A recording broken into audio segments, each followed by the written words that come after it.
Senhor, quem morará em vossa casa e no vosso Monte Santo habitará? Assim nos questionava o Salmo 14. E ao mesmo tempo, o salmista nos apresenta as condições para os moradores, podemos assim dizer, que habitarão no Monte Santo do Senhor.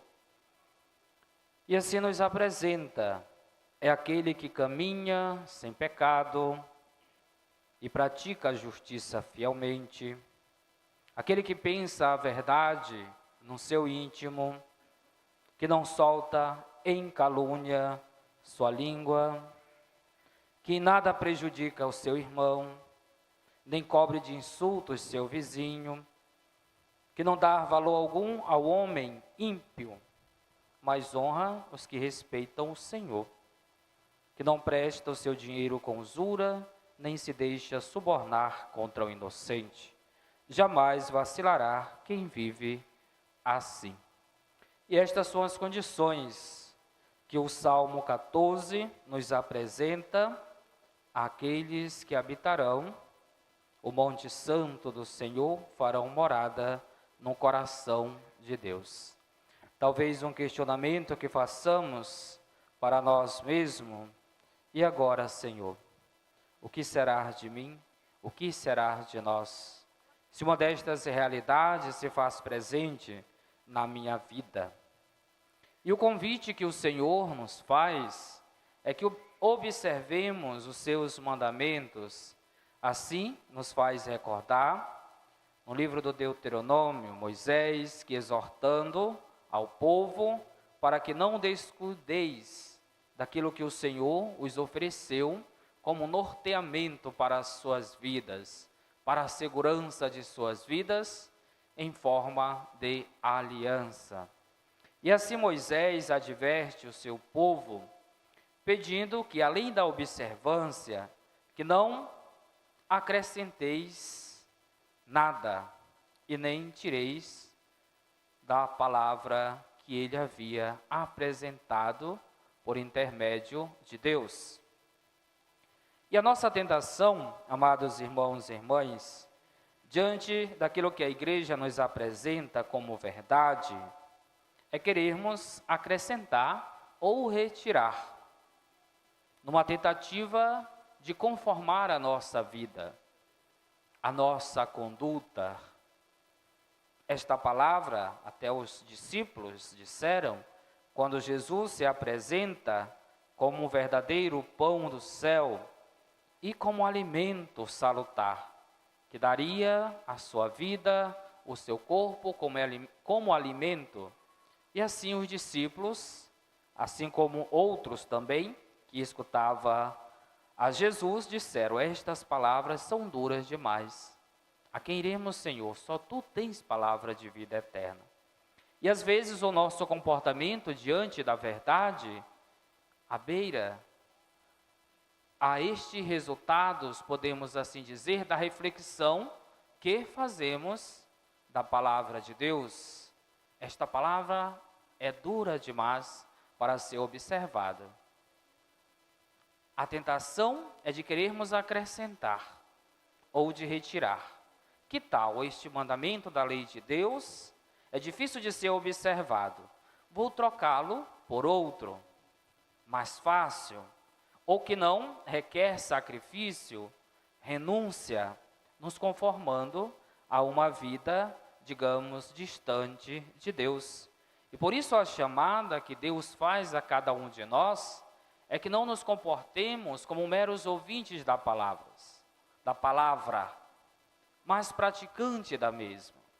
E ao mesmo tempo faz uma crítica com relação aos mestres da lei, os fariseus, que viviam uma religião de aparência, preocupado mais com a realidade externa, que levava o ser humano à impureza, e com isso se abstendo de comida de certos animais, não podia sequer passar por perto de um leproso ou de um pecador público. e assim era considerado impuro. Além dos costumes de higiene, como nos apresenta o Santo Evangelho. E a crítica que Jesus faz é que o povo daquela época, e principalmente aqueles que estavam à frente, como autoridade, como sacerdotes, como doutores, como mestres da lei, é que honravam a Deus simplesmente de lábios, da boca para fora, enquanto seu coração estava distante de Deus. Trazendo esta reflexão para a minha vida, para a nossa vida, como nos situamos diante destas exortações em que a palavra de Deus, hoje dirigida também a cada um de nós? Eu costumo ser um mero ouvinte ou me esforço a praticar esta palavra? Vivo uma religião não de aparência, mas de uma religião que parte do princípio da pessoa de Jesus, do seu amor, da sua misericórdia? E assim a gente retorna ao questionamento em que o salmista nos fazia nesta santa liturgia: Senhor, que morará em vossa casa e no vosso monte santo habitará? E fazendo a crítica aos fariseus e mestres da lei, Jesus nos apresenta diversas realidades que por vezes presentes na nossa vida. Enquanto os mestres da lei, fariseus, estavam preocupados com aquilo que era exterior, Jesus apresenta outras dimensões em que deveríamos nos preocupar. E assim apresentando como más intenções. E quais são? O evangelista, São Marcos, nos apresenta como, por exemplo, imoralidades, roubos, assassínios, adultérios, ambições desmedidas, maldades, fraudes, devassidão, inveja, calúnia, orgulho e falta de juízo. Então, com estas e tantas outras, é que precisamos nos preocupar, que possa ser que esteja alojado no nosso coração, no meu coração. E eu preciso me libertar, eu preciso desocupar o meu coração para que com as virtudes sejam acrescentadas e que de fato esta morada do Altíssimo, que podemos nos limitar a um pensamento, a uma estrutura física, mas humana também. Que nós somos templos de Deus. Precisamos nos tornar morada do Altíssimo. E Deus, na pessoa de seu Filho Jesus, se apresenta como verdadeira luz. É por isso que às vezes a palavra de Deus nos incomoda, porque ela toca nas nossas feridas. Mas esta mesma palavra vai nos dizer que ao mesmo tempo que Deus nos fere, Ele sara as feridas.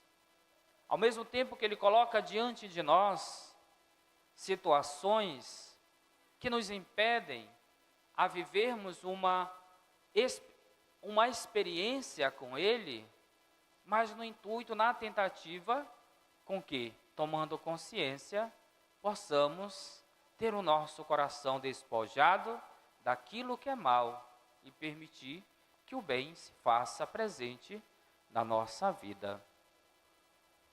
E é fácil falar de Deus. Até um ateu pode falar de Deus. Até o próprio Satanás em si pode falar de Deus. Agora, a intimidade, a experiência, o acreditar, o assumir esta verdade é para poucos. E talvez tenhamos muitos cristãos, mas que vivem um cristianismo vazio. Porque às vezes queremos tirar Cristo da centralidade e nos colocarmos, até nos fazermos deuses, partindo dos nossos princípios e convicções. Neste contexto, amados irmãos e irmãs, mês de setembro dedicado à Palavra de Deus, às Sagradas Escrituras, à verdade revelada, o Senhor nos convida a esta intimidade ainda maior para com Ele. Porém, não fazendo uma experiência seletiva daquilo que me agrada, mas daquilo que é a própria palavra em si, que é salvação. Que ao mesmo tempo que nos instrui, nos comunica o amor de Deus. Por isso a Sagrada Escritura, a verdade revelada, é a maior carta de amor que Deus deixou para com a humanidade, para nós. E às vezes até tenho esta palavra na minha casa, mas está lá no canto, talvez até empoeirada, apenas como um amuleto, e não como verdade revelada, na qual a procuro, a busco para a minha meditação, para o meu crescimento espiritual, para a minha salvação.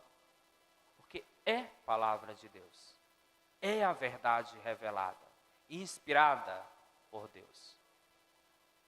Por isso que a Santa Mãe Igreja nos apresenta o livro do profeta Ezequiel. Pudera nós, amados irmãos e irmãs, durante este mês de setembro, pelo menos este mês, uma vez que deveria ser sempre na nossa vida, fazermos a meditação, a reflexão deste livro, fazermos um projeto de ao menos meditar um versículo deste livro do profeta Ezequiel. Como cresceríamos, como nos santificaríamos e com certeza bons cristãos seríamos também. Peçamos ao Senhor a sua graça e que possamos de fato fazer morada no coração de Deus, mas permitir também com que este Deus faça morada em nosso coração, em nossas famílias, em nossos lares, na qual também neste contexto vamos celebrar a Semana Nacional da Família em nossa paróquia. Permita com que a palavra de Deus, permita com que este Deus habite em vossa casa, que também é santuário e igreja doméstica. Louvado seja nosso Senhor Jesus Cristo.